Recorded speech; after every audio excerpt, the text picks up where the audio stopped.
देखा इनकी मनोभावना कितनी गलत है, तब मैं 4 पंक्तियां ऐसे ही पतियों के लिए कहती हूँ। देखिएगा। कोई काम नहीं, इनको जरा सी लिफ्ट दे तो, बिना किसी खर्च के ये यूज प्रेमिका के सामने हमेशा हाई वोल्टेज, पत्नी के सामने ये फ्यूज अद्भुत है। और आइए ऐसी अद्भुत सत्य से हम हंसी ढूंढने की कोशिश करते हैं। शादी के बाद भाई कमलेश द्विवेदी ने अपनी व्यथा सुनाई, लेकिन तुषार शर्मा चुप रहने वाली नहीं है, मैं जानता हूं। जब कमलेश द्विवेदी यहाँ पे गीत सुना रहे थे, वो अकुला रही थी, व्याकुल हो रही थी कि भाई कमलेश जी ऐसी बात नहीं है, ये दुख दर्द सिर्फ पतियों का नहीं है, पत्नियों का क्या दुख दर्द है वो तुषार शर्मा हमें बताएंगी।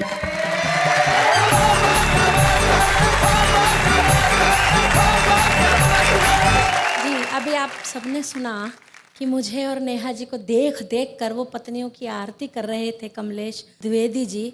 घर चलिए, जरा बताएंगी आपको। वैसे ही टूटे हुए हैं आप, मुझे लगता है कि आप आज दूसरी भी तोड़वाने वाले हैं।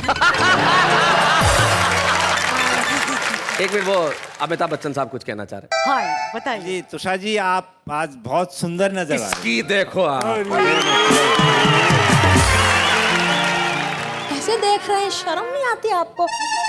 नेहा जी, हम लोग श्रेष्ठ हैं तो हम उधार उधार तो किसी का रखते नहीं है। मुझे लगता है कि 4 पंक्तियों में मुझे इनका उत्तर दे ही देना चाहिए। देखिएगा। पावनी गंगा जैसा आप अपना मन कर लो, मन की दुर्भावना का कुछ तो अब दमन कर लो। क्या बात। प्यार की उम्र तुम्हारी निकल चुकी बाबा।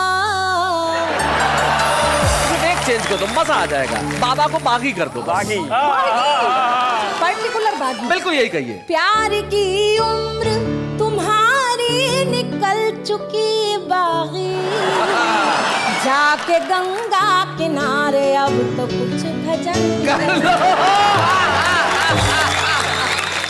ये जो भजन भगवान का आपने बताया तो आम आदमी करता है, मैं तो बागी हूँ। हाँ। मेरा भजन तो अलग किस्म का है। आपको 2 पंक्तियां भजन की मेरी भी सुन लीजिए। भजन सुनाइए। बीवी की तो चुप्पी अच्छी लगती है, मगर पड़ोसन गप्पी अच्छी लगती है। जिस बच्चे की मम्मी खूबसूरत हो, उस बच्चे की पप्पी अच्छी लगती है। आपने देखा इनकी मनोभावना कितनी गलत है, तब मैं 4 पंक्तियां ऐसे ही पतियों के लिए कहती हूँ। देखिएगा।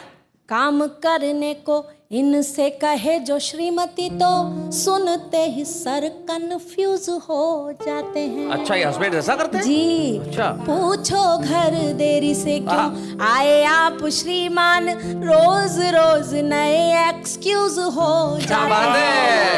कोई काम नहीं, इनको जरा सी लिफ्ट दे तो, बिना किसी खर्च के ये यूज। क्या बात है। प्रेमिका के सामने हमेशा हाई वोल्टेज, पत्नी के सामने ये फ्यूज हो। मेरा एक गीत है जी। गीत का शीर्षक है types of husband. Types of husband. हाँ, हस्बैंड के प्रकार। आनंद लीजिएगा इस गीत का। जी। ये ढीले ढक्कन होते हैं, ये ढीले ढक्कन होते हैं।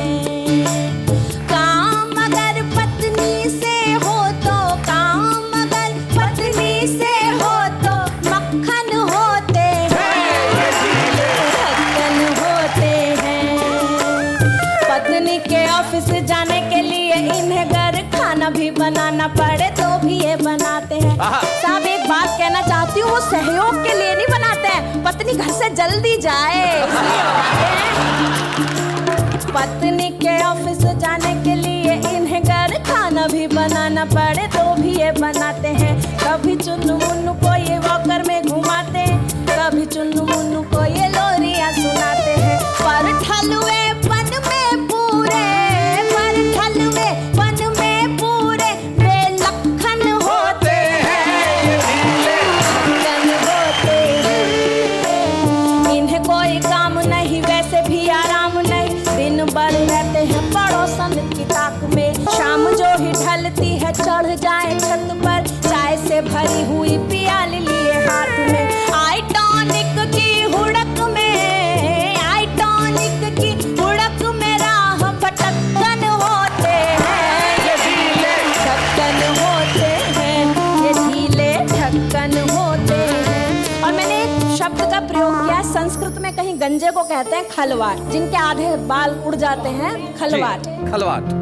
खलवाट ऐसा जैसे उजड़ा चमन हो, मन में है लेकिन सावन मचलता, देखी कोई रूपवती आगे पीछे मंडराए, ऐसा है चरित्र जैसे जाम हो छलकता, सेट हो गई तो फिर कोई, सेट हो गई तो फिर नैन मटक्कन होते हैं, ये ढीले ढक्कन होते हैं, ये ढीले ढक्कन होते।